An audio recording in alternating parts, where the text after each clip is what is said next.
And Adam knew Eve, his wife, and she conceived and bare Cain and said, I have gotten a man from the Lord. Genesis 4:1a. And they were both naked, the man and his wife, and they were not ashamed.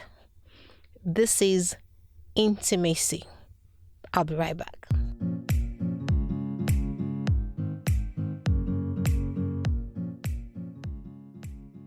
Welcome back. This is Staying Married Podcast with Mo. I'm glad to have you on today's episode of Staying Married Podcast, and it is a joy to me to be on the show today. I know that if I ask you what intimacy is about, the first thing that comes to your mind is, sexual relations between a man and a woman, just getting intimate and being together, knowing yourself. But the truth is, there is a lot more to intimacy beyond sexual relations. And over the next 2 episodes or 3, I will be sharing with you different levels of intimacy. In fact, 7 levels of intimacy that is required, necessary, and super important to be able to hold, build, and strengthen the bond of marriage.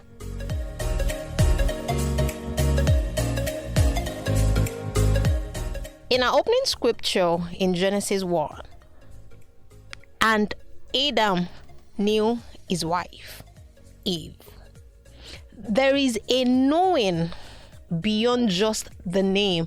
There is a way that you get yourself. Say, this person gets me. That is what intimacy is about. And honestly, by the time we go through the 7 levels of intimacy and you find that you're able to pay attention to intimacy on these 7 levels, your relationship will be rock solid. There will be no room for any edge to be broken. You'll be in a great place, growing together, growing in love, and just living your best life. So what are the 7 levels of intimacy? In no particular order, really, because they are all important. 1 is physical intimacy. 2, social intimacy. 3, financial intimacy. 4, intellectual intimacy. 5, the one that we all know, sexual intimacy. 6, spiritual intimacy. 7, parental intimacy. See, all of these levels that I have mentioned, and we'll get into them, talking about them, in no time, are the different areas of our lives as we, grow and age in marriage. At the beginning, it's very easy to, do all the touchy things. And usually in courtship, you're likely to get a brush on the cheek, a peck, and all of those things. And you find that as you enter into marriage, we allow many of these things fade out. We stop paying attention, literally. And we just start to live like, it's normal. We don't have time. I think the standard excuse really is there's no time. We start to have babies, and our babies take our attention. But like the story with the golden egg, right? It was an old farmer, and if you pay attention to the eggs, I'm paraphrasing the story now. If you pay attention to the eggs and leave the hen that will lay the eggs, the hen is going to just literally die off because it's not receiving attention.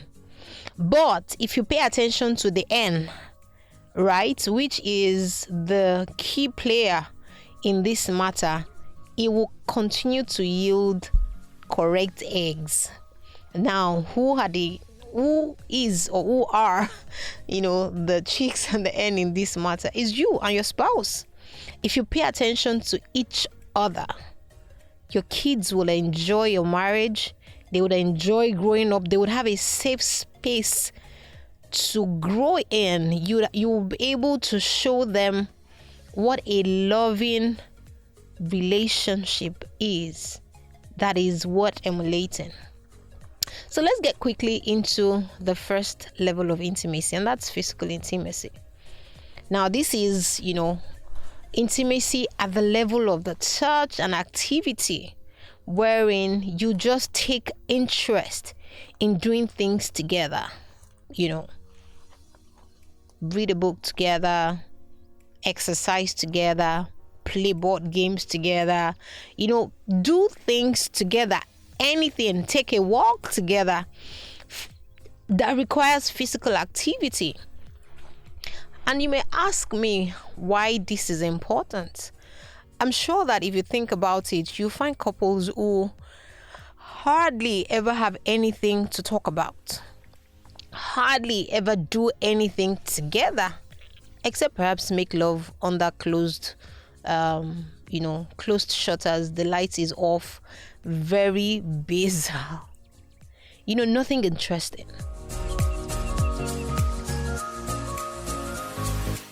But when you intentionally build physical intimacy, that you're able to come, let's go, let's dance together. Something as simple as dancing together, finding activities that you both can enjoy to do together as a couple.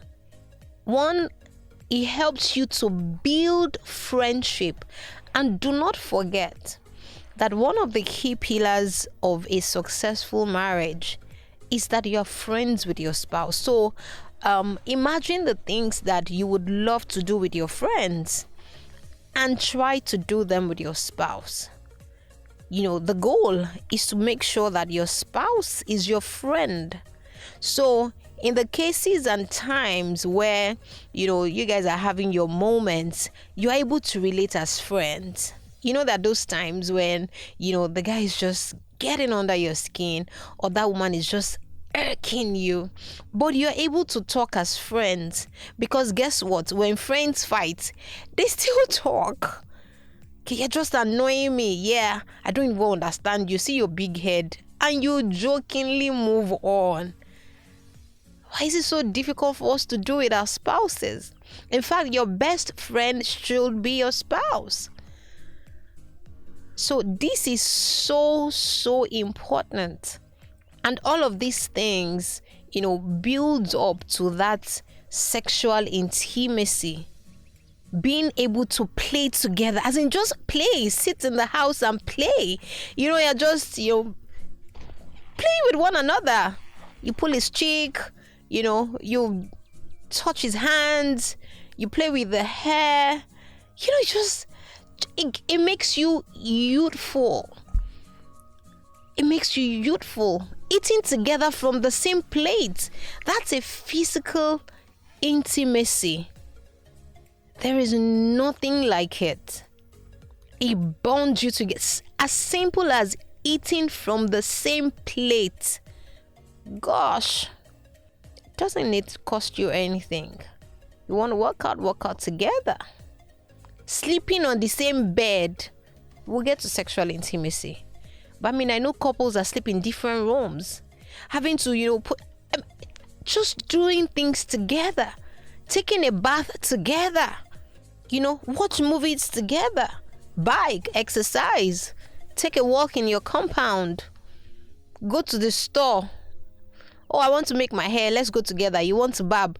Just finding time to physically engage and talking is so powerful.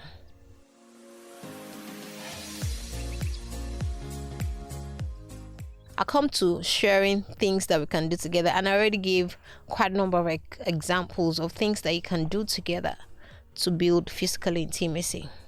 I'll move on to the second one, and that's social intimacy. There are people who would not be caught dead at a social gathering with their spouse. Why? Why? So I remember when I was way back in school, we had this debate on, would you rather have your partner, being able to dress well and not able to converse, not able to speak good English, or should he be able to speak good English and not be able to dress well? It was such an interesting one. I mean, I'm trying to play back now. And of course, we're all young. I think I was in 300 level or 200 level at the time. And it was an interesting conversation. And some went, oh, well, I don't want somebody who can dress well, you'll just be an embarrassing to me and all of that, please let him just dress well. Oh, he can go to the party and not talk. He will just keep me that. So what if they talk to him? No, he won't say anything. It was hilarious. We had a great time, I can tell you. And then some belong to the school of thought. No, what do you mean? You can dress the guy up. You can, change his wardrobe. Let him be able to converse. Do you see? I mean, different strokes for different folks, but the honest truth is the ability to be able to share social moments together. It's powerful. That you're able to dress up, attend events together, and find common ground, be seen together in public. It's a level of intimacy to be seen together, attend events, attend occasions as a couple. Some people just cannot think of it. It doesn't necessarily mean that you have to wear the same thing.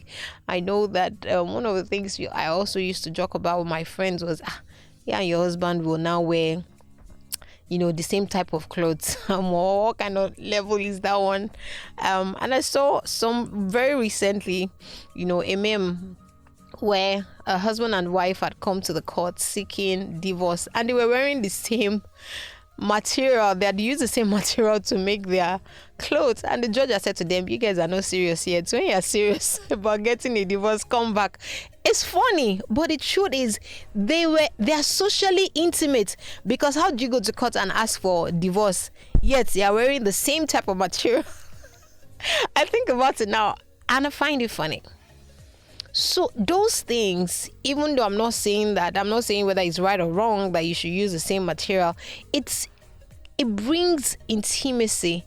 It shows the world that this is my husband, this is my wife. I am proud of him. I am proud of her. And I'll come to it when we start to talk about how you can build this level of intimacy. Some reasons why a lot of people shy away from, either because you don't roll in the same circle, you have different interests. So what interests the man may not be what interests the woman. That is a possibility, but you've got to find a way to make it work.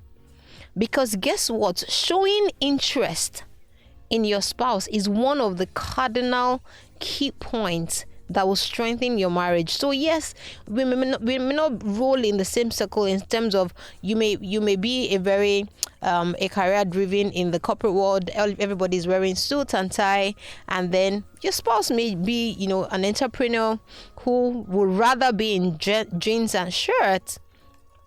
But for the purpose of the outing one night, he can dress up for your sake. You can also do same for him. I remember when I first got married, my husband is a, night out person. It wasn't my thing. Initially, we just go where you want to go. I said to myself one day, you keep leaving this guy to go where he wants to go. You don't even make the effort. All of that live band kind of music, it was too loud for me. But I started to try and make the effort. So I'll sit down there. The noise is going. I'm like, oh my God, God help. I just want to be in my house, curled up on my settee or sofa, reading a book. I don't want to deal with this noise. But pay the sacrifice for sometimes. It just gives your partner that sense of this person is doing this for me, going out of their way. Because in social gatherings, when people know that, oh, he never comes with his wife, she never comes with her husband, there may be all the parents and things, you are very open. Intimacy is a place where you are, there's no room. It says, and they were naked, none ashamed. Adam knew as in that knowing that, yeah. So there is no opportunity for any external person to be able to break through, because it doesn't exist. You have not created that room. So social intimacy is also very important. Even if you don't have the same interest, the same taste, make the effort. I know wives who their husbands love football and they can't stand it. You must try.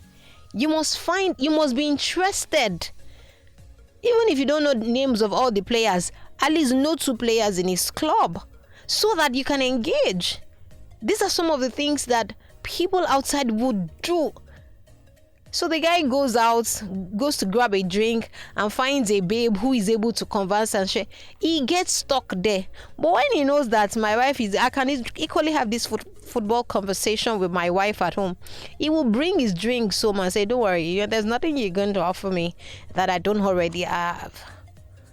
Do you see? So it's so important that we pay attention and you show interest in these things, in the social interest of your partner and your spouse. So moving on to the third intimacy type is financial intimacy. Now this one, let's shake up a bit of tables. I know that women, and I'm not coming after you, right? We're fond of saying those things like, in marriage, my money is my money, his money is our money. That is not the order of God, right?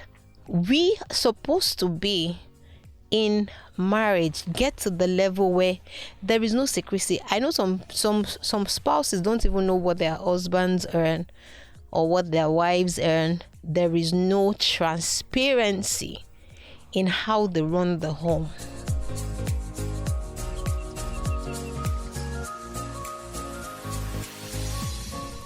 This is a very touchy subject, I know, for a lot of people, especially where people have had not so good experiences in terms of finances. Now, you must be able to identify in your home who is the spender, who is the saver, who is the one that is prudent, who is the one who is able to keep you. And it is irrespective of whether male or female. No. There are people that are wired to naturally spend. Once we make money, let's get this, and they're not being bad. They're not being, it doesn't make them evil. That's the way that they're wired.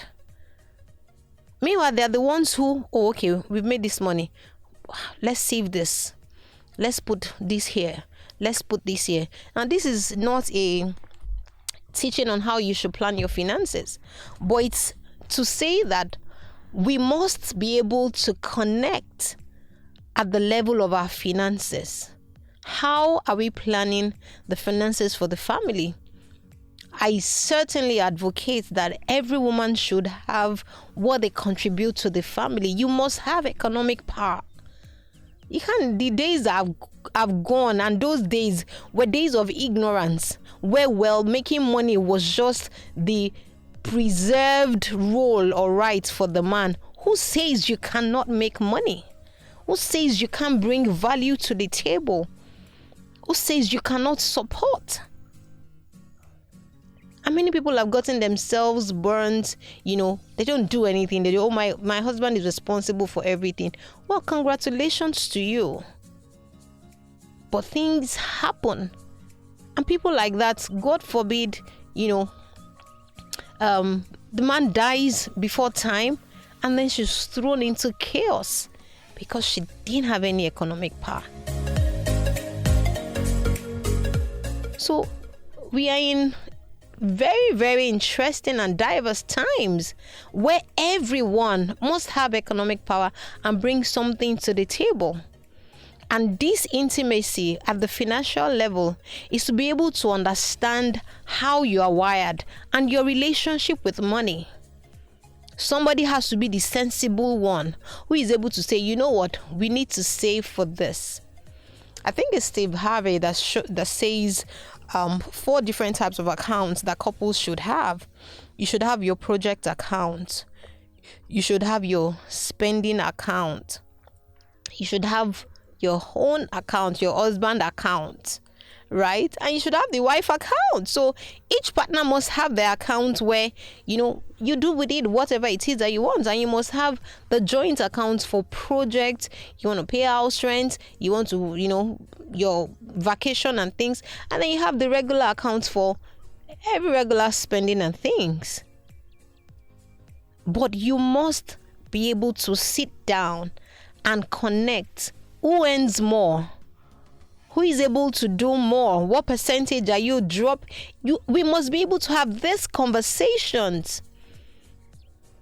It takes a lot of patience, by the way, because our backgrounds and exposure and experiences differ, but there are conversations you want to begin to have. And this is what I say, that if you want your spouse to be open about their money, you also need to be open. So talk about it. Oh, this is how much I earn. I know some men will not pay attention. I told my husband several times, but he just never puts it to mind, But be open. Bring up the conversation. Have those conversations. How are we planning for the future of the family? How are we planning for the kids? Okay, so who is going to handle the account for, schooling, for education? Financial intimacy is so important, like every other one. And this one is one of the ones that we don't pay attention to at all. And we need to begin to pay attention to it. Are we spending recklessly? Somebody should be able to call, babe, I think we are overshooting our budget. And I don't think this is what we should take those joint decisions together. Because when we are accountable to one another, then our lives will be the better for it. Right? So please pay attention to financial intimacy. And that's being able to say, okay, this is what we need to do. This is the quality of life we want to live as a family. This is how much I earn. This is how much I can. In fact, the truth is, many times when maybe your wife comes to ask for something, right? And because she probably thinks that you should do it, and you have not even opened up to her to let her know that this is how much you earn, she may ask and feel like my husband doesn't even take care of anything. He buys nothing for me. Meanwhile, you're hiding what you're truly worth from her. But when you are open, when you're able to, lay your cards on the table, I know what my husband earns, she knows what I earn, and our expectations are properly managed. If your husband is not earning 1 million naira, why would you on earth come to ask him to buy you bone straight of 1.something million naira? I mean, it makes no sense. But if she doesn't know and she thinks that, he earns 10 million naira, meanwhile the guy earns 1 million naira, your expectations are, they're just cute. So it helps for transparency. It helps to manage expectation, that we know the true position of where we are at and how we are working towards where we want to be. If we need to focus on making extra income, we start to have the conversations. Sometimes it is interesting to know when people come to you and say, hey, my children have gained admission and there's no money. And I'm not trying to put anybody down, but many times you had time to plan these things. Did you just wake up and the admission fell on your laps? Oh, my rent is due and I don't have money. You don't have anything saved? The answer, no. And you're wondering what is going on. It's for lack of planning. And many times because we are not open with one another in our marital relationship. Because when you're open, you know that these deals would fall. These bills will fall due. And then you're able to plan. Looking at your income. How much do we earn? What's our monthly expense? How do we plan to earn more? What are we going to do to increase our earning?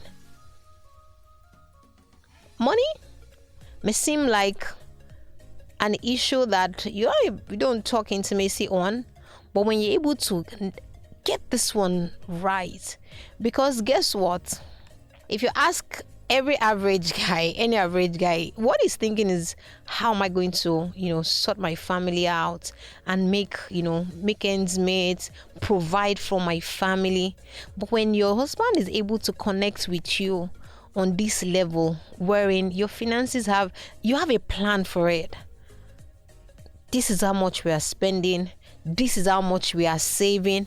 Over time, as you save, okay, when you save it, you then go and invest. What are you investing on? I'll close out on this, by sharing somebody's experience that I know. And this was one of my customers back in the days. The man, very, very good with getting business. But when it comes to spending, he wasn't strong. Guess what? It was his wife that he used as manager. So they sit in the same big office when you go there. So it will go all out to get the business. But when it comes to managing his funds, his wife was the one managing it. That was a wise man. They connected so deeply. So if they were going to sign anything, and he grew the business so beautifully because he had his wife. And that was even a woman who was able to provide value. The man didn't joke with her because of her aptitude for figure and for numbers, was able to help to know, don't let's spend this one, let's invest here. The man was good in getting the business, but wasn't strong in doing that financial thing. And if he was outsourcing it, it can't be the same as somebody who is his flesh and blood, who they are now one together. So financial intimacy is so important. It's so important so that we can live the kind of life we want to live in peace, in joy, without any financial strain or burden. I hope that this has been useful for you. On the next episode, we will continue the next 4 levels of intimacy.